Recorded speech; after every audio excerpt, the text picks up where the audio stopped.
elkeen 'n oggend sal wees van 'n stukkie vrede en vertroosting wat die Here vir ons gee op 'n dag wat ons dit regtig nodig het. Kom ons begin vanoggend met die fotum en die seëngroet en dan sal ons die eerste lied sing. Ek kyk op na die berge. Waarvandaan sal my hulp kom? My hulp kom van die Here wat hemel en aarde geskep het. Genade en vrede vir u van God ons Vader, van Jesus Christus die Here en van die Heilige Gees. Amen. Ons eerste lied is soos 'n wildsbok. Die woorde is ook die bo, maar jy het dit ook op die blaadjie. Ons gaan staan en sing ons soos 'n wildsbok en daarna kan jy weer gaan sit.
Voordat ek vir ons uit die Bybel lees, kom ons raak eers stil voor die Here en vra vir hom om ons by te staan in hierdie tyd en vir ons vertroosting te bring uit sy woord.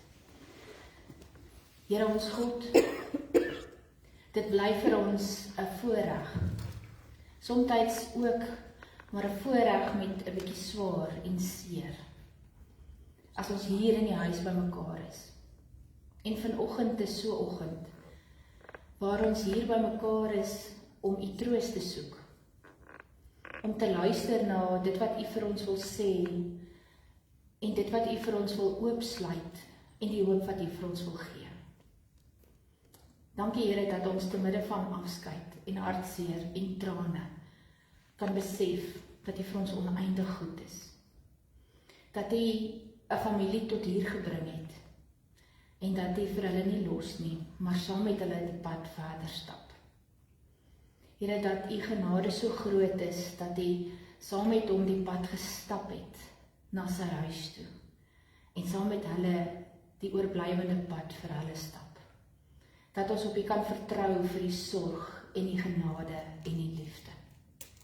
En so bid ons vanoggend, Here, dat u in hierdie woorde wat ons saam lees uit die woord, vir ons lewe en troos sal bring, dat u vir ons sal 'n stukkie dankbaarheid gee, te midde van die emosies wat ons ervaar, sodat ons sal weet, soos Paulus gesê het, in lewe en in sterwe, is ons veilig by u.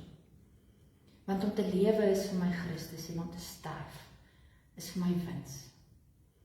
Maak dit so vanoggend in ons harte, Here. Maak ons rustig en stil en ontvanklik vir dit wat u met ons wil deel.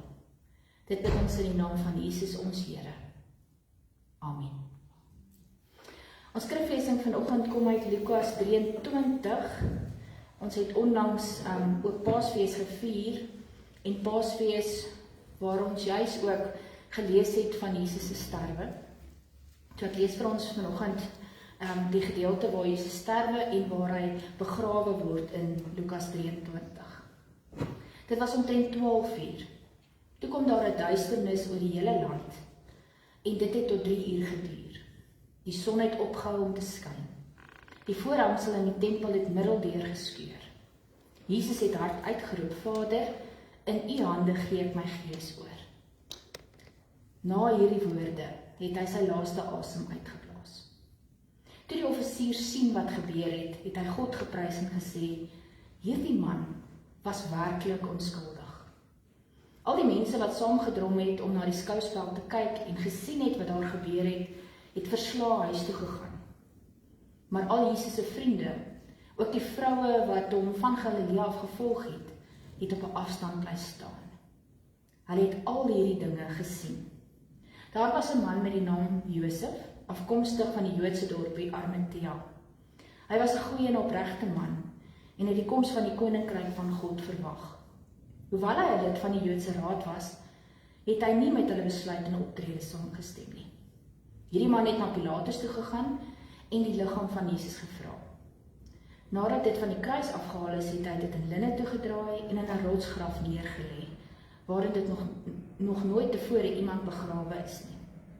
Dit was Vrydag en die Sabbat het al begin aanbreek. Die vroue wat saam met Jesus van Galilea afgekom het saam geloop en die graf gesien en gekyk hoe sy liggaam neergelê word. Daarna het hulle huis toe gegaan en reukolie en salf reggemaak. Op die Sabbatdag het hulle gerus, soos die gebod dit bepaal. Ons lees vanoggend tot sover. Die woord sê vir ons is baie gelukkig as ons luister na hierdie woord en gaan leef uit dit wat hierdie woord vir ons sê. Die opskrif wat ek vandag gekies het vir my boodskap is Jesus lewe tot aan die einde vir mense. En kom ons bedink bietjie hoe dit waar is en hoe dit ook vir ons waar is. Daar's baie fasette aan wat hier gebeur terwyl Jesus besig is om te sterf. Ons het sy vriende daar, ons het die vroue daar, ons het hierdie offisier daar wat eintlik op daardie plek tot geloof kom. Ons het die ouens wat hom veroordeel het en hom laat kruisig het, hulle is almal daar. En hier gebeur meer as een ding tegelyk. Die een ding wat definitief hier gebeur is, en dit is dalk die kern van wat ons glo, is dat Jesus sy lewe gegee het, sodat ons mag lewe. Sodat ons mag deel hê in sy redding en deel hê aan die koninkryk van God. En dis die kern van die waarheid wat hier gebeur. Maar hier is ook 'n ander stukkie waarheid wat Lukas met ons deel, naas hierdie offergedagte. En dit is dat Jesus nie net in ons plek gesterf het en ons sonde gedra het nie, maar regtig vir ons gesterf het. En dat hy dit vir ons wil onderstreep dat Jesus gesterf het soos hy gelewe het. En as 'n mens na Jesus se lewe gaan kyk, dan besef jy hoe waar dit is. Hoe hy aan God se wil, God se plan getrou gebly het. Hoe hy besig was om ruimte te maak vir ander mense wat ook nog nooit ruimte gehad het nie. Hoe hy gekom het om die koninkryk van God aan te meld. En vir mense te sê, dis God se koninkryk wat hier kom. En dit deurdat hy die een geword het wat God na hulle toe, na ons toe gebring het. Jesus wat vir ons die gesig word van God se genade en God se deernis. En ons weet, dwars deur sy bediening het hy mense ingesluit. Ons lees hier, behalwe vir die disipelkring, was daar ook die vroue, wat net so disippels geag is, as wat die manlike disippels is. 'n ongewone ding vir sy tyd. Dat hy die kring oopgemaak het en mense toegelaat het, wat nooit toegelaat is nie. Waar het jy gesien, dat 'n fariseer en 'n tollenaar plek het aan dieselfde tafel? Waar het jy gesien, dat iemand wat onrein verklaar is, eenvoudig deur die woorde van Jesus, rein is, deel is en 'n plek het? Dat hy vir sondaars en vrouens en kinders en randfigure almal plek gehad het. As jy mens die verhale lees, dan kom jy agter dat Jesus het net nooit by iemand verbygegaan nie. 'n blinde ou sit langs die pad en al wat hy het is 'n stem. So hy skree, en die Here hoor hom. 'n Vrou sluip nader en vat net aan sy soem, en hy ervaar haar, hy weet sy's daar, en hy maak vir haar ook plek. Meer as dit, het Jesus mense geleer op 'n manier wat hulle glad nie geken het nie. Sy verhale en gelykenisse het mense na hom toe aangetrek, want hy het geleer, soos wat die ander rabbies dit nog nooit gedoen het nie. Hy het hulle laat verstaan wat hy bedoel, en hy het tyd gevat om te verduidelik, totdat hulle verstaan het. Jesus benader ook sy dood, soos wat hy sy lewe op aarde benader het. Hy bly getrou aan sy roeping. Die eerste vraag wat hy altyd vra is hierdie die wil van God?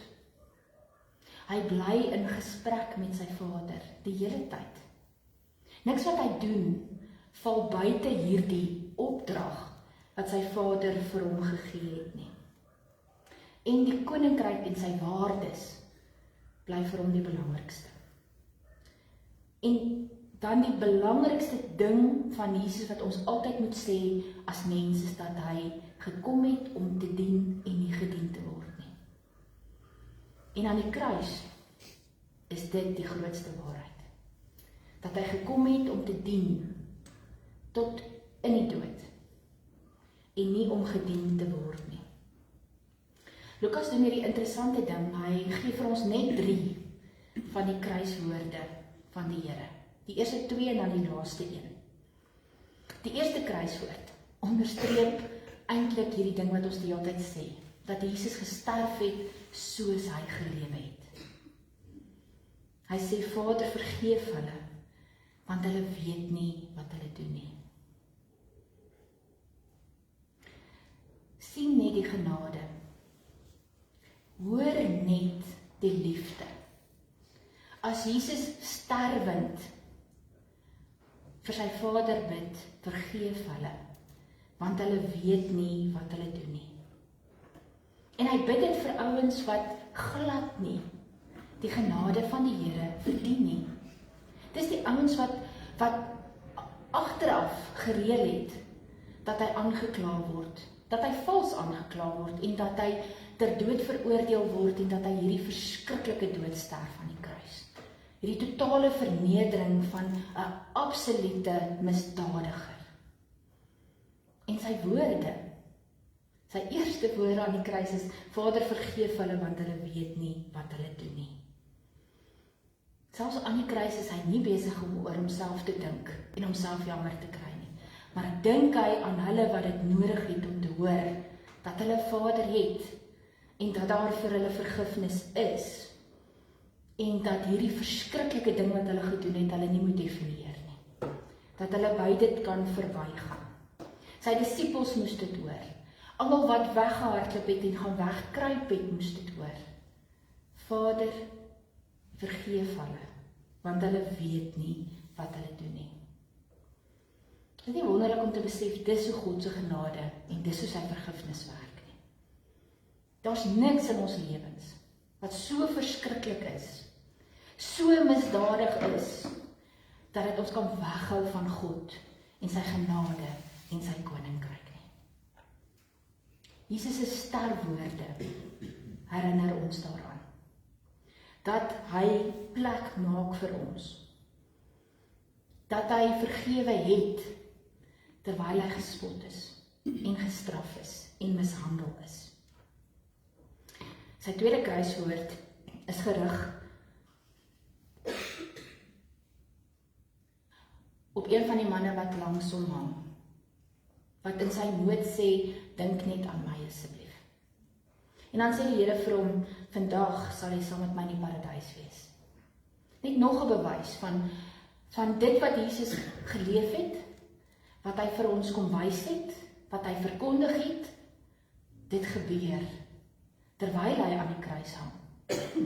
Dat hy vir iemand daar kan sê, selfs jou sonde en jou misdadigheid is nie groot genoeg om jou weg te hou van God en sy liefde nie.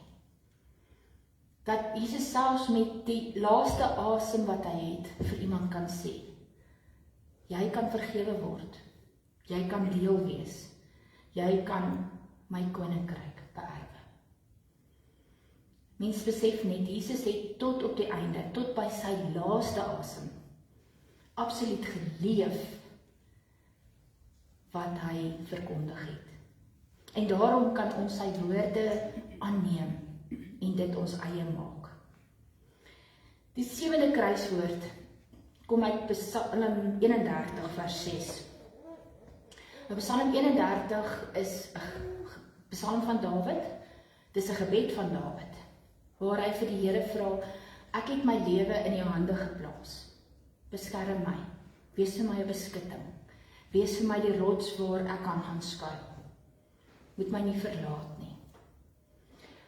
Dawid in sy verhouding met God het die gemaklikheid gehad om sy lewe so vir die Here te gee en te sê, U is in beheer en ek volg U in alles wat ek doen.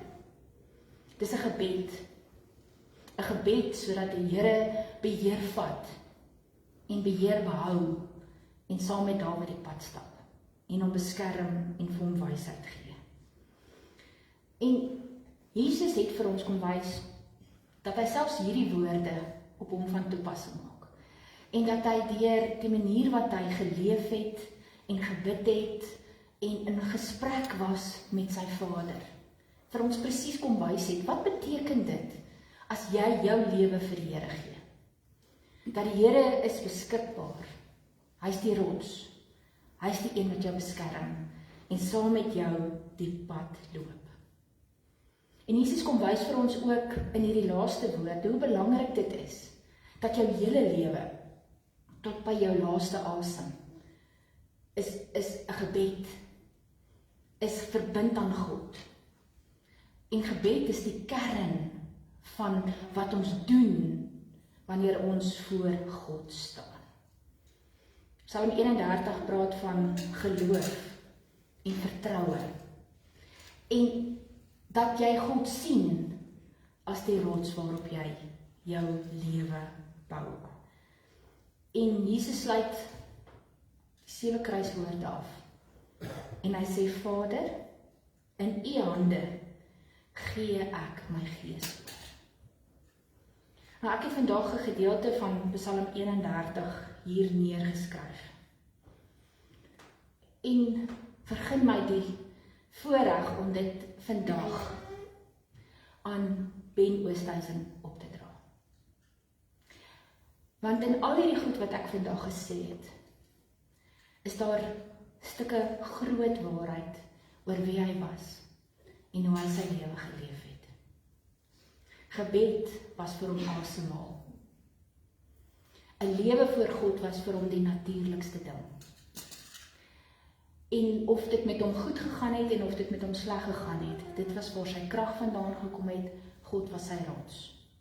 So ek lees graag die eerste 6 verse van Psalm 31.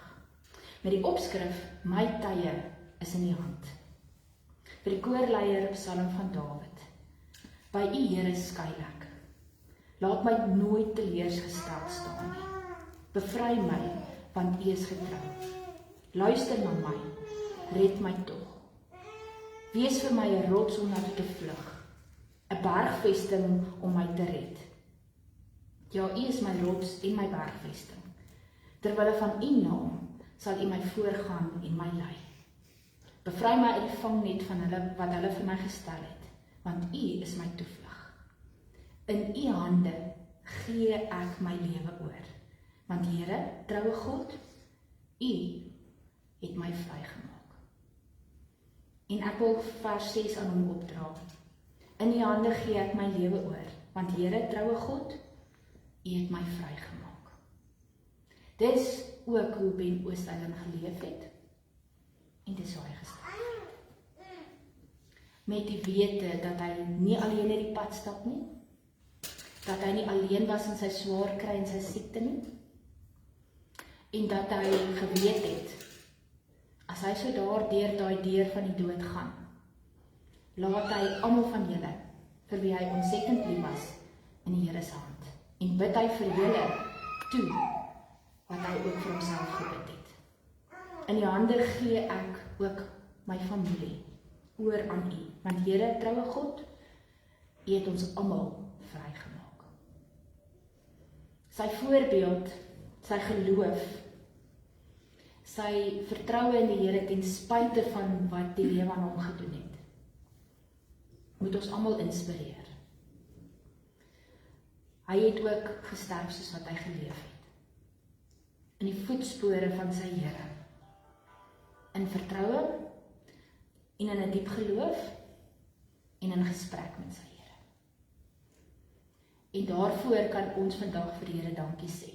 Dankie dat ons weet, hy is veilig in sy huis, waartoe die Here hom begelei het. En ek het dit ook vir julle gesê, en ek sê dit graag weer. Dieselfde God wat hom huis toe gevat het, is die God wat terugkom en na ons kom omsien. Wat verstaan dat julle swaar kry, en verstaan dat julle rou en verlies het. En op maniere wat ons nie eers altyd verstaan nie. Ons versorg en ons begelei. En op maniere met ons praat, wat net jy sal verstaan. Wat net jy sal hoor, omdat jy nodig het om dit te weet. Dis hoe lief die Here ons het. Dis die genade wat hy vir ons kom wys het aan die kruis. Dit is wat ons kan vertrou. Want Jesus se kruis vertel 'n groter storie, as net die storie dat hy namens ons gesterf het. Hy leef en hy sterf namens ons. En wanneer ons sterf ons in sy naam. En begelei hy ons huis toe, want hy het ons vooruit gegaan en hy het dit gesê, sodat hy vir ons gaan plek gereed maak. En uiteindelik is dit vir ons om aan hom vas te hou, en om te vertrou, en sy genade te aanvaar.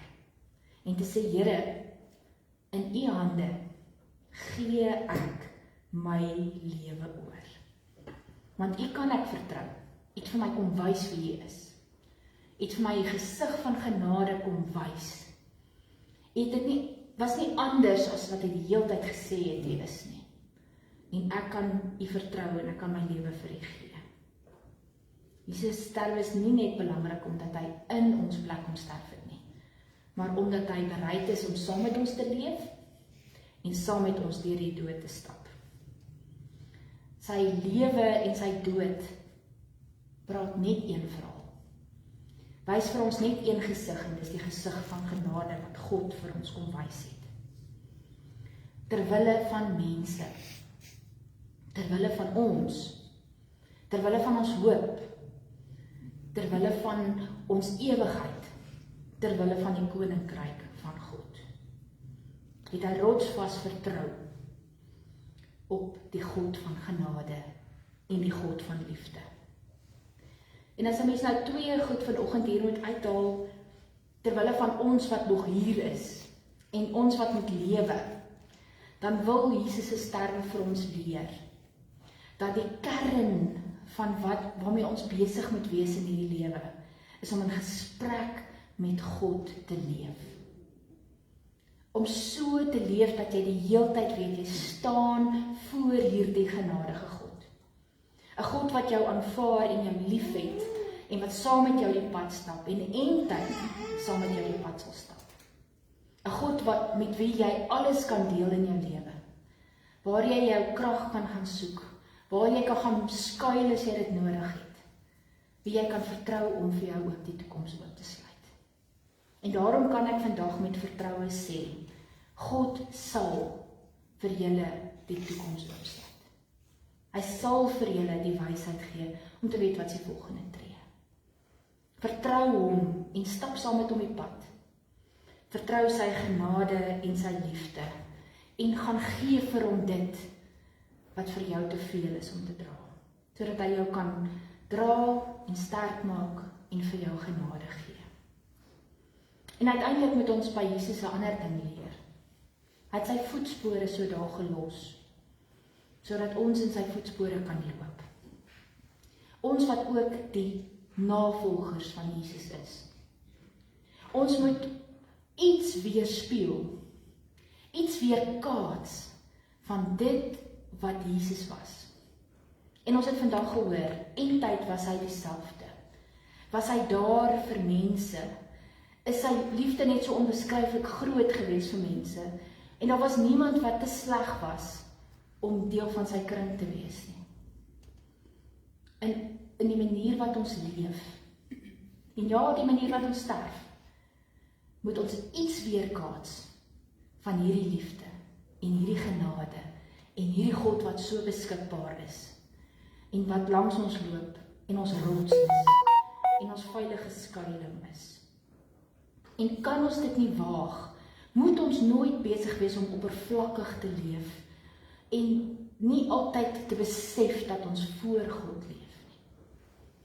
Ons is geroep om sy ligdraers te wees. Ons is geroep om te leef soos wat ons Here Jesus geleef het. Om hom na te volg. Om iets te weerkaats van sy genade en sy vrede en sy liefde.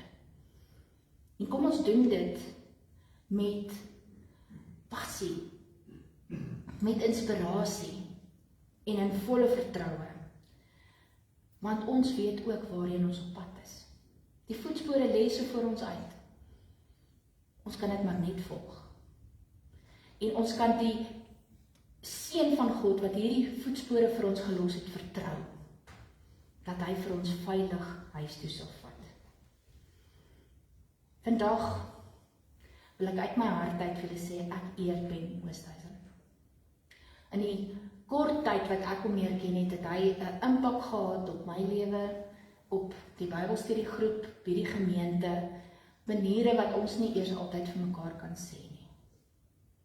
Ons sê dankie vir dit wat hy was, en vir dit wat hy geleef het. En ons sê dankie dat julle hom gehad het vir 'n jaar langer as wat julle gedink het. En koester dit wat julle van hom het. En ek praat altyd met die kinders ook, so ek kyk vandag vir julle in die oë en ek sê, koester die voorbeeld wat julle gekry het. Die liefde van 'n oupa wat ek weet, hy sou sy hande stomp beklei het vir julle. En daai klein mensie, vertel asseblief eendag vir presies wie was oupa Grootjie. Want dis 'n wonderlike stel voetspore om voor jou te hê. Mag julle die vrede van die Here ervaar. Mag julle ervaar dat hy vir julle vashou, en dat hy vir julle troos, en dat hy vir julle antwoorde gee wat julle nodig het. Ek bid vir julle, dat ons julle oorgee aan die Here, en dat hy vir julle sal sorg. Amen. Kom ons sluit ons oë in 'n dankgebed. Here ons God, wanneer ons so luister na u woorde, en die voorbeeld, en dit wat u vir ons kom leer, dan tref dit ons, hoe sondaar mense so bevoorreg is, om in u teenwoordigheid te mag wees, om saam met u te mag leef, om te kan vertrou op u wysheid, om te weet dat u genade en u krag is tot ons beskikking, om te ervaar dat die Gees rondom ons en binne ons is. Here, ons het nie woorde om vir u dankie te sê, vir wat dit in ons lewens beteken nie. Wat dit beteken wanneer ons die pad loop en ons uitdagings en ons swaar kry en ons siekte. En wanneer hierdie pad ons uiteindelik tot by die dood vat. Dat ons nie hoef bang te wees nie. Dat vrees nie oor ons lewens regeer nie. Maar dat u vrede in ons en rondom ons mag wees. Ons weet, Here, dat Ben in sy laaste oomblikke hierdie vrede ervaar het. Daardie deur sien oopgaan het en saam met u kon stap. En nou bid ons, Here, hier waar ons is, gee ons lewens aan u oor. En ons vra dat u vir ons sal sorg en u oop ons sal hou. En dat u ons sal troos. Dankie, Here, dat ons die vrede mag ervaar.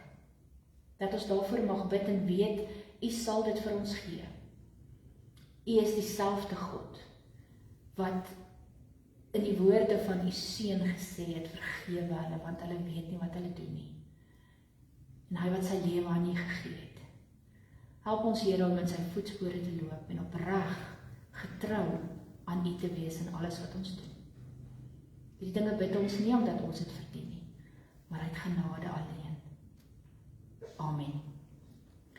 Kom ons sing die tweede lied, dit is lied 512, Nader my God by U. Ons sing daar die 3 verse en dan bly U staan vir die uitspreek van die seën asseblief.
Ontvang nou die seën van die Here en gaan in sy vrede. Die genade van ons Here Jesus Christus, die liefde van God en die gemeenskap van die Heilige Gees sal by u elkeen wees. Amen. Kan maar weer sit.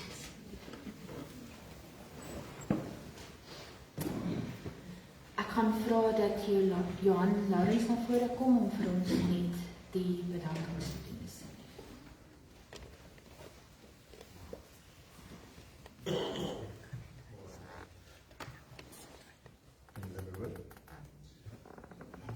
As ek gaan lees hierso, ek dink as ek weer sal onthou het, sal ek meer by nader kom van wat ek met sê vir week al bedankie sê nie. So familie, vriende, namens van Corrie en haar onmiddellike gesin, wil ek graag net 'n paar bedankings doen. Vir elke gebed, oproep, boodskap, blomme en kossies wat afgelaai was, wil ons uit ons hart uit dankie sê. Ook dankie vir elkeen wat Pa Ben vandag kom onthou het en mag Corrie vandag hier kom ondersteun.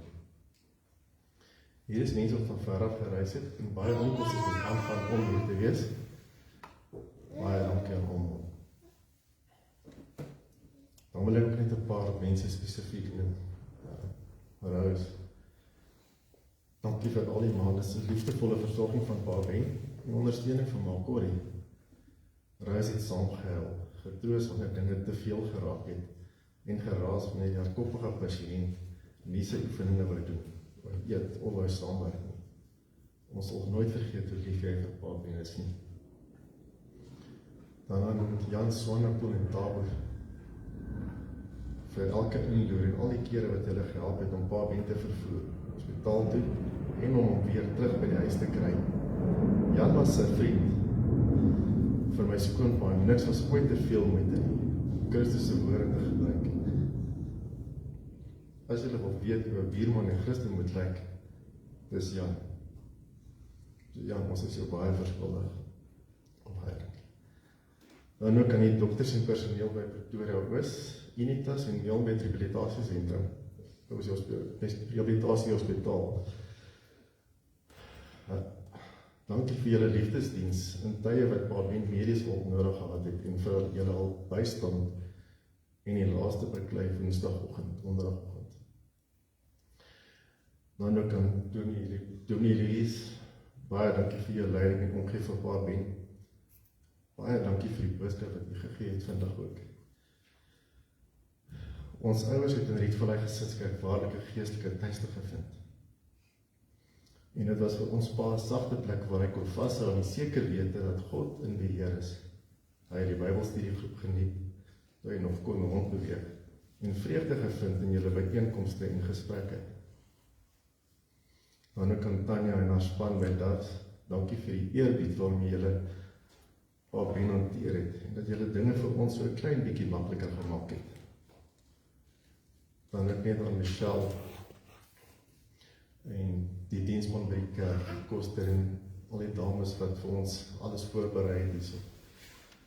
Dankie dat julle vir al julle opoffering en dat julle hier is vir ons. En dankie Michelle, ten spyte van jou persoonlike betrokkenheid, dat jy al die reliks vir vanoggend se gedenkdiens in jou hande geneem het. En baie dankie aan die spanne vir die verversings wat vir ons voorberei is en vir ons gaan bedien gaan word vanoggend. Dan tweede laaste, twee baie spesiale dankies. Eerste Christo. So Christo, baie dankie vir jou 24/7 beskikbaar wees. As die telefoon lui, jy gooi net alles neer en jy is daar gewees, baie vermaak. En ons weet, maag en baie op jou knoppie druk, en ons almal gaan jou gebruik, en ons weet jy doen dit in liefde. Jy is 'n steunpilaar van Makori, en geen woorde kan beskryf hoe dankbaar ons en sy vir jou is nie. En naam Makori. Naam wat ons almal deel, so net Christo, wil ons net dankie sê dat die papa so toegewyd versorg het. Die laaste maande was nie maklik nie. Dit het baie geverg, fisies en emosioneel. Dankie vir die mooi voorbeeld wat jy vir ons stel, en hoe dit lyk om die huweliksverbond te eer, en 'n lewensmaat by te staan, deur elke aanslag van die lewe. So, as julle later net saam met ons kuier ook, daar is 'n stoeterversing die is gereël. Nou, waar ben het hierdie verskriklike liefde vir Jan Smits koekies gehad. Geniet dit saam met hom.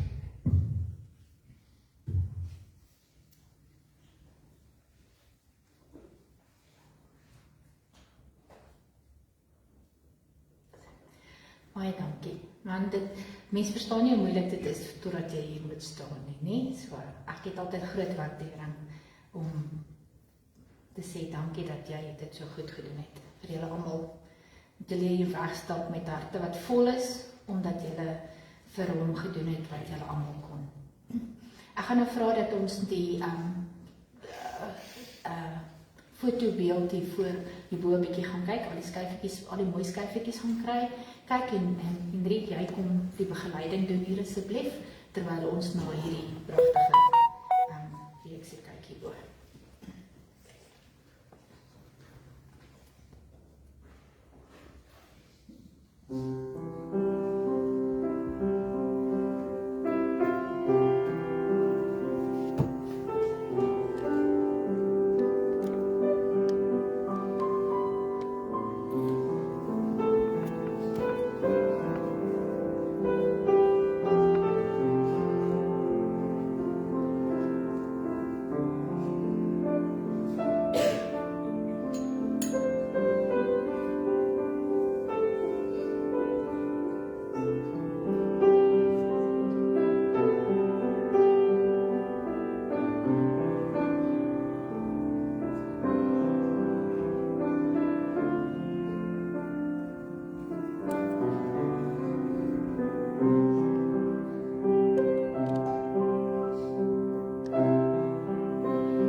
was so mooi toe hulle jong was, nee?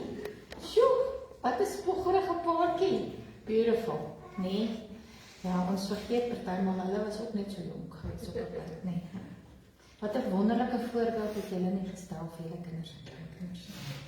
Dis wonderlik. Ek hoop hulle dit beleef dit en ontdek dit elke dag van hulle lewe. Wanneer ons nou afskeid neem van oom Ben, raak ons nie wanhoopig nie. Want die Here Jesus het vir ons gesê, ek is die opstanding en die lewe. Wie in my glo sal lewe, al sterwe hy ook. En elkeen wat in my glo, sal aan alle ewigheid nooit sterwe nie. Ons vertrou dit, ons glo dit, ons het oom Ben vir die Here gegee. Dit is tradisie dat ek by hierdie geleentheid dat ek altyd die geloofsbelijdenis lees, kortste, maklikste manier wat ons presies kan sê wat ons glo. En ek lees dit graag vir ons. Ek glo in God die Vader, die Almagtige, die skepper van hemel en aarde, en in Jesus Christus sy eniggebore Seun ons Here, wat ontvang is van die Heilige Gees, gebore is uit die maagd Maria, wat gelei het, onder Pontius Pilatus gekruisig is, gesterf het en begrawe is, en ter helle neergedaal het. Wat op die derde dag weer opgestaan het uit die dood, wat opgevaar het na die hemel, en sit aan die regterhand van God die Almagtige Vader, van waar hy sal kom om te oordeel die wat nog lewe, en die wat reeds gesterf het. Ek glo in die Heilige Gees.